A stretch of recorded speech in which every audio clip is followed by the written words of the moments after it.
ಓಂ ವೈಷಮ್ಯ ನೈರ್ಘಣ್ಯೇನ ಸಾಪೇಕ್ಷತ್ವಾತ್ ತಥಾ ಹಿ ದರ್ಶಯತಿ ಓಂ ಅಂತ ಇದು 2ನೇ ಅಧ್ಯಾಯದ ಮೊದಲ ಪಾದದ 35ನೇ ಸೂತ್ರ. ವೈಷಮ್ಯ ನೈರ್ಘಣ್ಯ ಅಧಿಕರಣ ಅಂತ ಈ ಅಧಿಕರಣ. ಆ ಅಧಿಕರಣದ ಮೊದಲ ಸೂತ್ರ ಇದು. ಭಗವಂತ ಸರ್ವಕರ್ತ ಅಂತ ಆಗ್ಬಿಟ್ರೆ ಅವನಿಗೆ ವೈಷಮ್ಯ ನೈರ್ಘಣ್ಯ ಇವೆಲ್ಲ ಬರಬೇಕಾಗ್ತದಲ್ಲ ಅಂತ ಅಲ್ಲಿ ಪ್ರಶ್ನೆ ಮಾಡ್ಕೊಂಡಿದ್ದಾರೆ. ಈಗಾಗಲೇ ನಾವು ಅದನ್ನು ಅಣುಭಾಷ್ಯದ ವ್ಯಾಖ್ಯಾನ ರೂಪವಾದ ತತ್ವಮಂಜರಿಯಲ್ಲಿ ನೋಡಿದ್ದೇವೆ. ಅದನ್ನೇ ಸೂತ್ರಾರೂಢ ಭಾಷ್ಯಾರೂಢ ಮಾಡಿಕೊಳ್ಬೇಕು. ಇದೇ ವಿಷಯ ಭಾಷ್ಯದಲ್ಲಿ ಸಂಗ್ರಹಿತ ಆಗಿದೆ ಮತ್ತು ಸೂತ್ರದಲ್ಲೂ ಬಂದಿದೆ. ಅದನ್ನು ರಾಘವೇಂದ್ರ ಸ್ವಾಮಿ ಸಂಗ್ರಹ ಮಾಡಿಕೊಟ್ಟಿದ್ದಾರೆ. ಅದನ್ನು ನಾವೀಗ ನೋಡಬೇಕಾಗಿದೆ. ಪರಮಾತ್ಮ ಎಲ್ಲವನ್ನೂ ಮಾಡುವುದಾದರೆ ಕಾರಣವಿಲ್ಲದೆ ಕೆಲವರಿಗೆ ಸುಖ ಕೊಡ್ತಾನೆ, ಕೆಲವರಿಗೆ ದುಃಖ ಕೊಡ್ತಾನೆ ಅಂತ ಆಗ್ತದೆ. ಅದರಿಂದ ಅವ್ರಿಗೆ ಪಕ್ಷಪಾತ ದೋಷ ಬರ್ತದಲ್ಲ.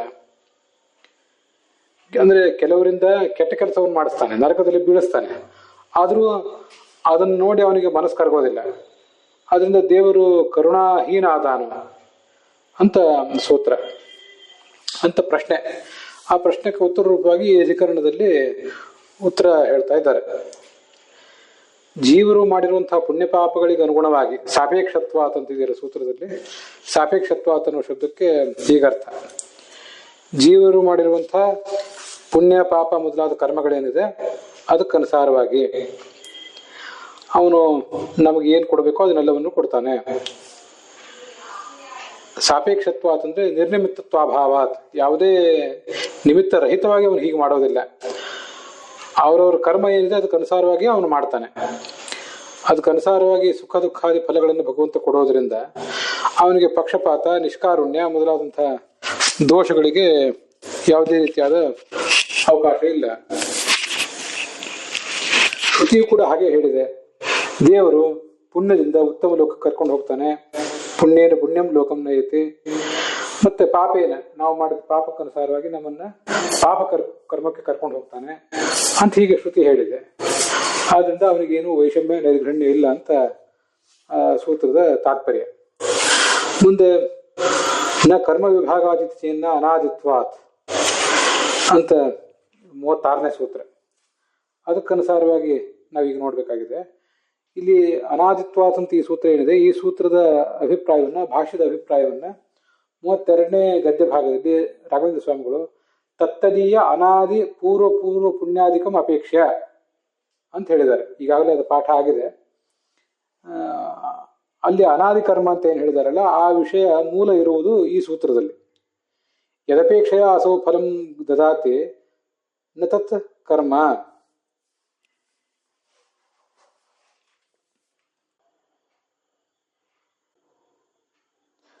ಈ ಸೂತ್ರದ ತಾತ್ಪರ್ಯ ಮತ್ತೆ ಅಲ್ಲಿ ಬಂದಿರುವಂಥ ಪ್ರಶ್ನೆ ಹೇಗಿದೆ: ಭಗವಂತ ಜೀವಾತ್ಮರ ಕರ್ಮವನ್ನು ಮಾಡಿಸ್ತಾನೆ. ಜೀವಾತ್ಮರ ಮೂಲಕ ದುಷ್ಕರ್ಮ ಮಾಡಿಸಿ ದುಷ್ಫಲ ಕೊಡ್ತಾನೆ, ಸತ್ಕರ್ಮ ಮಾಡಿಸಿ ಸತ್ಫಲ ಕೊಡ್ತಾನೆ ಅಂತ ಹೇಳಿದ್ರಿ ನೀವು. ಆದ್ರಿಂದ ಅವನು ನಿಷ್ಪಕ್ಷಪಾತಿ ಅಂತ ಹೇಳಿದ್ರಿ. ಆದರೆ ಅಂಥದ್ದೊಂದು ಕರ್ಮವೇ ಇರ್ಲಿಕ್ಕೆ ಸಾಧ್ಯ ಇಲ್ಲ ಅಂತ ಪ್ರಶ್ನೆ. ಇದು ರಾಘವೇಂದ್ರ ಸ್ವಾಮಿ ತತ್ವಮಂಜರಿಯಲ್ಲಿ ಇದು ನೇರವಾಗಿ ಎಲ್ಲನೂ ಬಂದಿಲ್ಲ. ಮೂಲ ಬ್ರಹ್ಮಸೂತ್ರ ಭಾಷ್ಯದ ವಿಷಯ ಆದ್ರಿಂದ ಇಲ್ಲಿ ಬಂದಿಲ್ಲ ಅಂತ ನಾವು ತಿಳಿಬೇಕಷ್ಟೆ. ಈ ಯದಪೇಕ್ಷೆಯ ಅಸೌ ಫಲಂ ದದಾತಿ, ಯಾವ ಕರ್ಮವನ್ನ ನಿಮಿತ್ತವನ್ನಾಗಿ ಮಾಡ್ಕೊಂಡು ಅವನು ಫಲವನ್ನು ಕೊಡ್ತಾನೋ, ನತತ್ ಕರ್ಮ, ಅಂಥದ್ದೊಂದು ಕರ್ಮ ಅಂತನ್ನುವುದು ಇರುವುದೇ ಸಾಧ್ಯ ಇಲ್ಲ. ನತತ್ ಕರ್ಮ ಅಂದ್ರೆ ಅದು ಕರ್ಮವಲ್ಲ ಅಂತ ಹೀಗಿದೆಯಲ್ಲ, ಹಾಗಲ್ಲ. ಅಂಥ ಒಂದು ಕರ್ಮ ಹೇಗಿರ್ಲಿಕ್ಕೆ ಸಾಧ್ಯ?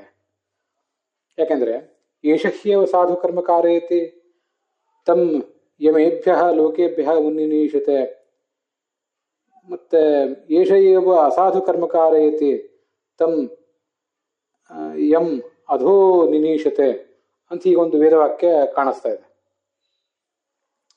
ಉತ್ತಮ ಲೋಕಕ್ಕೆ ಯಾರನ್ನು ಬೈಲಿಕ್ಕೆ ಬಯಸ್ತಾನೋ ಅಂಥವರಿಂದ ಸತ್ಕರ್ಮವನ್ನು ಮಾಡಿಸ್ತಾನೆ. ಹಾಗಾದ್ರೆ ಅವನು ಸತ್ಕರ್ಮ ಮಾಡಿಸುವುದು ಕೂಡ ತನಗೆ ಬೇಕಾದವರಿಂದ ಸತ್ಕರ್ಮ ಮಾಡಿಸ್ತಾನೆ ಅಂತ ಆಯ್ತು. ಯಾರೋ ಕೆಲವರಿಗೆ ಉತ್ತಮ ಕರ್ಮ ಮಾಡಿಸ್ಬೇಕಾಗಿದೆ. ಉತ್ತಮ ಕರ್ಮ ಅವನು ಮಾಡಿಸುವುದು ಕೂಡ ಅವನ ಇಚ್ಛೆಯನ್ನು ಅವಲಂಬಿಸಿದೆ. ಅದು ಕೆಲವರನ್ನ ದುರ್ಗತಿಗೆ ಕರ್ಕೊಂಡು ಹೋಗಲಿಕ್ಕೆ ಅಪೇಕ್ಷೆ ಪಟ್ಟಿದ್ದಾನೆ, ಆದ್ರಿಂದ ಅವ್ರ ಕಡೆಯಿಂದ ದುಷ್ಟಕರ್ಮ ಮಾಡಿಸ್ತಾನೆ. ಕೆಲವರನ್ನ ಸದ್ಗತಿಗೆ ಕರ್ಕೊಂಡು ಹೋಗ್ಲಿಕ್ಕೆ ಅಪೇಕ್ಷೆ ಪಡ್ತಿದ್ದಾನೆ, ಆದ್ರಿಂದ ಅವರಿಂದ ಸತ್ಕರ್ಮ ಮಾಡಿಸ್ತಾನೆ. ಹೀಗಾಯ್ತು.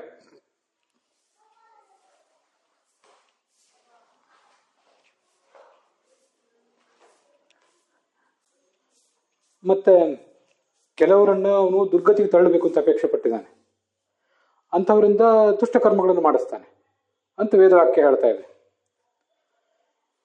ಹೀಗೆ ವೇದವಾಕ್ಯ ಹೇಳ್ತಿರೋದ್ರಿಂದ ಪುಣ್ಯ ಪಾಪ ಮಾಡಿಸೋವನೋ ದೇವರೇ, ಆ ದೇವರು ತಾನೇ ಕೆಟ್ಟ ಕೆಲಸವನ್ನು ಮಾಡಿಸಿ ಅದಕ್ಕನುಗುಣವಾಗಿ ದುಃಖ ಕೊಡ್ತಾನೆ, ತಾನೇ ಸತ್ಕರ್ಮವನ್ನು ಮಾಡಿಸಿ ಅದಕ್ಕನುಗುಣವಾಗಿ ಸತ್ಫಲ ಕೊಡ್ತಾನೆ. ಆದ್ರಿಂದ ಹೀಗೆ ಅವನು ಮಾಡಿಬಿಟ್ರೆ ಅಂತ ಕೆಲಸವನ್ನು ಮಾಡಿಸುವವನು ಅವನೇ ಅಲ್ಲ. ದುಷ್ಟಕರ್ಮವನ್ನು ನಾವು ಮಾಡುವುದರಲ್ಲಾಗಲಿ ಸತ್ಕರ್ಮವನ್ನು ನಾವು ಮಾಡುವುದರಲ್ಲಾಗಲಿ ದೇವರದೇನು ಪಾತ್ರ ಇರಲಿಲ್ಲ, ನಮ್ದು ಪಾತ್ರ ಇದೆ ಅಂತ ಆದ್ರೆ, ದೇವರ ಕಂಟ್ರೋಲ್ ಇಲ್ಲದೇನೆ ನಾವು ದುಷ್ಟಕರ್ಮ ಮಾಡಿದ್ರೆ ನಮಗೆ ದುಷ್ಫಲ, ದೇವರ ಕಂಟ್ರೋಲ್ ಇಲ್ಲದೇನೆ ನಾವು ಸತ್ಕರ್ಮ ಮಾಡಿದ್ರೆ ನಮಗೆ ಸತ್ಫಲ ಅಂತ ಹೀಗಾಗಿದ್ರೆ ಅವನಿಗೆ ದೋಷ ಇಲ್ಲ, ಅವನಿಗೆ ಪಕ್ಷಪಾತ ದೋಷ ಬರ್ತಿರ್ಲಿಲ್ಲ, ಅದನ್ನ ಒಪ್ಪಬಹುದು. ಆದರೆ ದೇವ್ರ ಕಂಟ್ರೋಲ್ ಇದೆ ಅಂತ ಆದ್ರೆ, ಕರ್ಮವನ್ನು ಮಾಡಿಸೋದ್ರಲ್ಲೂ ಕೂಡ ದೇವ್ರಿಗೆ ಕಂಟ್ರೋಲ್ ಇದೆ ಅಂತ ಆದ್ರೆ, ಮತ್ತೆ ಅವನಿಗೆ ಪಕ್ಷಪಾತ ದೋಷ ಬಂತಲ್ಲ. ಯಾರೋ ಕೆಲವರಿಗೆ ಬೇಕಾದವ್ರ ಹತ್ರ ಅವನಿಗೆ ಬೇಕಾದ ಕೆಲಸ ಮಾಡಿಸ್ತಾನೆ, ಅದಕ್ಕೆ ಫಲ ಕೊಡ್ತಾನೆ ಅಂತ ಆಯ್ತಲ್ಲ. ಆದ್ರಿಂದ ಏನಾದರೂ ಅವನಿಗೆ ಪಕ್ಷಪಾತದ ಧೋರಣೆ ಬಂತು ಅಂತ ಹೇಗೆ ಅನ್ನೋ ಈ ದೋಷಕ್ಕೆ ಹೇಗೆ ನೀವು ಪರಿಹಾರ ಹೇಳ್ತೀರಿ ಅಂತ ಹೇಳಿದ್ರೆ ಅದಕ್ಕೆ ಸೂತ್ರಗಾರರು ಉತ್ತರ ಕೊಡ್ತಾರೆ. ಭಗವಂತ ಜೀವರಿಂದ ಈ ಜನ್ಮದಲ್ಲಿ ಕೆಟ್ಟ ಕೆಲಸ ಮಾಡಿಸ್ಲಿಕ್ಕೆ ಏನ್ ಕಾರಣ ಅಂದ್ರೆ ಹಿಂದಿನ ಜನ್ಮ, ಆ ಹಿಂದಿನ ಜನ್ಮದ ಕೆಟ್ಟ ಕೆಲಸಕ್ಕೆ ಅದರ ಹಿಂದಿನ ಜನ್ಮದ ಕರ್ಮ ಕಾರಣ. ಹೀಗೆ ಕರ್ಮ ಅಂತ ಅನ್ನೋದು ಅನಾದಿಯಾಗಿದೆ. ಆದ್ರಿಂದ ಅವನಿಗೆ ವೈಷಮ್ಯಾದಿ ದೋಷಗಳಿಲ್ಲ. ಭವಿಷ್ಯತ್ ಪುರಾಣದಲ್ಲಿ ಹಾಗೇ ಇದೆ. ಪುಣ್ಯ ಪಾಪಾದಿಗಳನ್ನ ವಿಷ್ಣು ಅದ್ರ ಹಿಂದಿನ ಪುಣ್ಯ ಪಾಪಾದಿಗಳನ್ನ ಅವಲಂಬಿಸಿಯೇ ಮಾಡಿಸ್ತಾನೆ. ಆದ್ರಿಂದ ಅದು ಅನಾದಿಯಾಗಿದೆ. ಅನಾದಿಯಾಗಿರೋದ್ರಿಂದ ಅವನಿಗೆ ಯಾವುದೇ ದೋಷ ಇಲ್ಲ. ಅನಾದಿ ಆದ್ರಿಂದ ಆ ಕರ್ಮವೇ ಅನಾದಿ ಆದ್ರಿಂದ ಅವನಿಗೆ ಯಾವುದೇ ದೋಷ ಇಲ್ಲ ಅಂತ ತಾತ್ಪರ್ಯ. ಸರಿ. ಅನಾದಿತ್ವತ್ ಕರ್ಮಣಶ್ಚ ನ ವಿರೋಧ ಕಥಂಚನ, ಇದು ಈ ಸೂತ್ರದ ಅರ್ಥ. ಉಪಪದ್ಯತೆ ಚ ಅಪಿ ಉಪಲಭ್ಯತೆ ಚ ಅಂತ ಮುಂದೆ 37ನೇ ಸೂತ್ರ.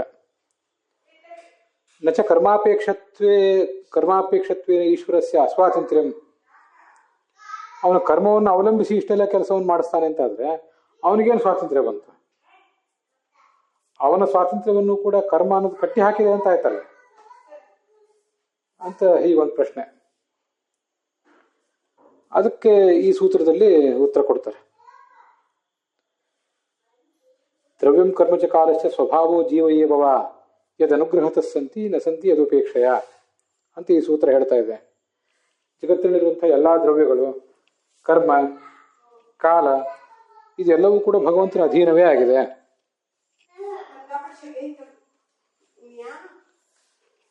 ಆದ್ರಿಂದ ಅವನಿಗೆ ಯಾವುದೇ ರೀತಿಯಾದ ಅಸ್ವಾತಂತ್ರ್ಯ ಇಲ್ಲ. ಕರ್ಮ ಮತ್ತು ಕರ್ಮದ ಅನಾದಿತ್ವ ಎಲ್ಲವೂ ಕೂಡ ಅವನ ಅಧೀನವೇ ಆಗಿದೆ. ಆದ್ರಿಂದ ತನ್ನ ಅಧೀನವೇ ಆದ ಕರ್ಮವನ್ನು ಅವನು ಅವಲಂಬಿಸಿದ್ರೆ ಅವನಿಗೆ ದೋಷ ಏನೂ ಇಲ್ಲ.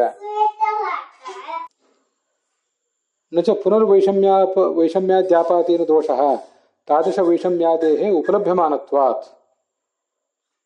ಇಂಥ ವೈಷಮ್ಯವನ್ನು ನಾವು ಒಪ್ತೀವಿ ಅಂತಲೇ ಹೇಳ್ತಿದ್ದಾರೆ. ಈಶ ಕರ್ಮವನ್ನು ಅವಲಂಬಿಸದೆ ಜೀವನದಿಂದ ಒಳ್ಳೆಯ ಅಥವಾ ಕೆಟ್ಟ ಕೆಲಸಗಳನ್ನ ಮಾಡಿಸ್ತಾನೆ ಅಂತಾದ್ರೆ ಏನೊಂದು ವೈಷಮ್ಯಾದಿ ದೋಷ ಬರಬೇಕಲ್ಲ. ವೈಷಮ್ಯಾದಿ ದೋಷಗಳಿಗೇನು ಅವಕಾಶ ಇದೆಯಲ್ಲ. ಅದೇ ವೈಷಮ್ಯಾದಿ ದೋಷ ಅವನಿಗೆ ಮತ್ತೆ ಬರ್ತದೆ. ಈಶ ತನ್ನ ಅಧೀನವಾದ ಪುಣ್ಯ ಪಾಪಗಳಿಗೆ ಅನುಗುಣವಾಗಿ ಜೀವನವನ್ನು ಕರ್ಮದಲ್ಲಿ ತೊಡಗಿಸ್ತಾನೆ ಅಂತ ಹೇಳಿದಾಗ ವೈಷಮ್ಯ ದೋಷ ಬಂದೇ ಬರ್ತದೆ. ಏನಾದರೂ ಒಬ್ಬನ ಸತ್ಕರ್ಮದಲ್ಲಿ ಒಬ್ಬನ ದುಷ್ಕರ್ಮದಲ್ಲಿ ತೊಡಗಿಸ್ತಾನಲ್ಲ. ಕರ್ಮಕ್ಕನುಸಾರವಾಗೇ ಮಾಡಿದ್ರು ಕೂಡ ಒಬ್ಬನಿಗೆ ಹೀಗೆ ಮಾಡ್ತಾನೆ ಒಬ್ಬನಿಗೆ ಹಾಗೆ ಮಾಡ್ತಾನೆ ಅಂತ ಆದಾಗ ದೋಷ ಬಂದೇ ಬಂತಲ್ವಾ ಅಂತ ಬಂದ್ರೆ ಇಷ್ಟು ವೈಷಮ್ಯ ಅಂತ ಉಪಲಭ್ಯಮಾನವೇ ಆಗಿದೆ. ಶಾಸ್ತ್ರದಲ್ಲಿ ಅದು ಪ್ರತಿಪಾದಿತ ಆಗಿದೆ, ನಾವು ಅದನ್ನು ಒಪ್ತೇವೆ ಅಂತ ಅಭಿಪ್ರಾಯ. ಸಕಾರಯೇ ಪುಣ್ಯ ಮಥಾಪ್ಯ ಪಾಪಂ ನತಾಬತಾ ದೋಷವಾನ್ ಈಶಿತಾಪಿ ಈಶೋಯತೋ ಗುಣ ದೋಷಾದಿ ಸತ್ವೇ ಸ್ವಯಂ ಪರಹ ಅನಾದಿ ಆದಿ ಪ್ರಜಾನಾಂ ಅಂತ ಹೀಗೆ ಸೂತ್ರ ಇದೆ. ಪುಣ್ಯ ಪೂರ್ವ ಕರ್ಮಕ್ಕನುಗುಣವಾಗಿ ಒಳ್ಳೆಯ ಅಥವಾ ಕೆಟ್ಟ ಕೆಲಸಗಳನ್ನು ಮಾಡಿಸ್ತಾನೆ. ಆ ಪೂರ್ವ ಕರ್ಮಗಳಿಗೂ ಅವನೇ ನಿಯಾಮಕ. ಆದರೂ ಅವನು ಮಾತ್ರ ದೋಷಿ ಅಲ್ಲ. ಯಾವುದೇ ವಸ್ತುವನ್ನು ಒಳ್ಳೆಯದು ಮತ್ತು ಕೆಟ್ಟದು ಅಂತ ನೀವು ನಿರ್ಮಿಸಿದವನೇ, ಆ ಥರ ಬ್ರ್ಯಾಂಡ್ ಮಾಡಿದವನೇ ಅವನು. ಗುಣದೋಷಾದಿ ಸತ್ವೇ, ಇದೊಂದು ಗುಣ, ಇದರದ್ದು ಈ ವಸ್ತುವಿನಲ್ಲಿ ಗುಣ ಇದೆ, ಈ ವಸ್ತುವಿನಲ್ಲಿ ದೋಷ ಇದೆ ಅಂತ ಮಾಡಿದವನೇ ಅವನು. ಆದ್ರಿಂದ ಅವನು ಗುಣಗಳಿಗೆ ಗುಣಪ್ರದ, ದೋಷಗಳಿಗೆ ದೋಷಪ್ರದ. ಆದ್ರಿಂದ ಅವನಿಗೆ ಮಾತ್ರ ಇದರಿಂದ ಯಾವುದೇ ಅಂಟು ಇಲ್ಲ, ನಂಟು ಇಲ್ಲ ಅಂತ ಈ ಚತುರ್ವೇದ ಶಿಖಾ ಅನ್ನೋ ಗ್ರಂಥದಲ್ಲಿ ಇದೆ. ಭಗವಂತ ಸ್ವತಂತ್ರನಾದ್ರಿಂದ ಪಾಪಿಗಳಾದಂತಹ ಜೀವರಿಂದಲೂ ಸತ್ಕರ್ಮವನ್ನೇ ಮಾಡಿಸಲಿ, ಅದರ ಫಲವಾಗಿ ಅವರಿಗೂ ಸುಖ ಕೊಡಲಿ. ಮತ್ತೆ ಇನ್ನೊಂದು ಆಕ್ಷೇಪ, ಕೆಟ್ಟ ಕರ್ಮಗಳನ್ನ ಒಂದು ಯಾವ್ದಾದ್ರು ಜೀವ ಮಾಡಿದ್ರೂ ಕೂಡ ಆ ಕೆಟ್ಟ ಕರ್ಮವನ್ನು ಅವನು ಕ್ಷಮಿಸಲಿ. ಅವನಿಗೆ ಆ ಶಕ್ತಿ ಇದೆಯಲ್ಲ, ಪಾಪವನ್ನು ಕ್ಷಮಿಸಲಿ, ಅವನಿಗೂ ಪುಣ್ಯವನ್ನೇ ಕೊಡ್ಲಿ ಅಂತ ಈ ಥರದ 2 ಥರದ ಆಕ್ಷೇಪ. ಇದು ನಮ್ಮ ಬುದ್ಧಿಯಿಂದ ಬಂದಂತಹ ಆಕ್ಷೇಪ. ಆದರೆ ವಾಸ್ತವಿಕವಾಗಿ ಈ ಥರ ಮಾಡಿಬಿಟ್ರೆ ವೇದದ ಪ್ರಾಮಾಣ್ಯವನ್ನು ತಿರಸ್ಕಾರ ಮಾಡಿದ ಹಾಗಾಯ್ತು. ವೇದ ಏನು ಹೇಳ್ತಿದೆ? ಪುಣ್ಯದ ಫಲ ಸತ್ಕರ್ಮ, ಮತ್ತೆ ಸತ್ಕರ್ಮದಿಂದಲೇ ಪುಣ್ಯ ಸಿಗ್ತದೆ ಅಂತ ಹೇಳಿದೆ. ಮತ್ತೆ ಈ ದುಷ್ಟಕರ್ಮದಿಂದ ಪಾಪ ಬರ್ತದೆ ಅಂತ ಹೇಳಿದೆ. ಅದಕ್ಕೆ ವಿರುದ್ಧವಾಗಿ ಭಗವಂತ ನಡ್ಕೊಂಡ್ರೆ ವೇದ ಅಪ್ರಮಾಣ ಆಯ್ತಲ್ಲ. ಶ್ರುತಿ ಸ್ಮೃತಿ ಹರೇರಾಜ್ಞೆ ಅವೆಲ್ಲ ಭಗವಂತನ ಆಜ್ಞೆ ಆದ್ರಿಂದ ಭಗವಂತನೇ ಅದಕ್ಕೆ ವಿರುದ್ಧವಾಗಿ ನಡ್ಕೊಂಡಂತೆ ಆಗ್ತದೆ ಅಂತ ಹೀಗೆ ನಾವು ಅದಕ್ಕೆ ಉತ್ತರ ಹೇಳಬೇಕು. ಅನುವ್ಯಾಖ್ಯಾನದಲ್ಲಿ ಇತ್ಯಾದಿ ಗ್ರಂಥಗಳಲ್ಲಿ ಈ ವಿಷಯ ಬಂದಿದೆ. ಅದರ ಹೆಚ್ಚಿನ ವಿವರಣೆಯನ್ನ ಅಲ್ಲೇ ನಾವು ನೋಡಬಹುದು. ಸ್ವಭಾವಂ ಅನ್ಯಥಾ ಕರ್ತುಂ ಯಶಕ್ತೋಪ್ಯನುವರ್ತತೆ ನಾಸೋ ಲೋಕೋಪಿ ವಿಷಮಃ ನವ ನಿರ್ಘಣ ಉಚ್ಯತೆ. ಸ್ವಭಾವವನ್ನು, ಯಾವುದೋ ಒಂದು ವಸ್ತುವಿನ ಅಥವಾ ವ್ಯಕ್ತಿಯ ಸ್ವಭಾವವನ್ನು ಬದಲಾಯಿಸ್ಲಿಕ್ಕೆ ಶಕ್ತಿ ಇದ್ರೂ ಕೂಡ ಆಗ ಮಾಡೋದಿಲ್ಲ. ಮಾಡದೇನೆ ಹಾಗೆ ಮುಂದುವರಿತಾನೆ ಒಬ್ಬ ವ್ಯಕ್ತಿ. ಹೇಗಿದೆಯೋ ಹಾಗೆ ಬಿಟ್ರೆ ಅದೇನು ದೋಷ ಏನಲ್ಲ. ಅಲ್ಲಿಗೆ ಈ ಭಾಗ ಸಮಾಪ್ತವಾಗಿದೆ.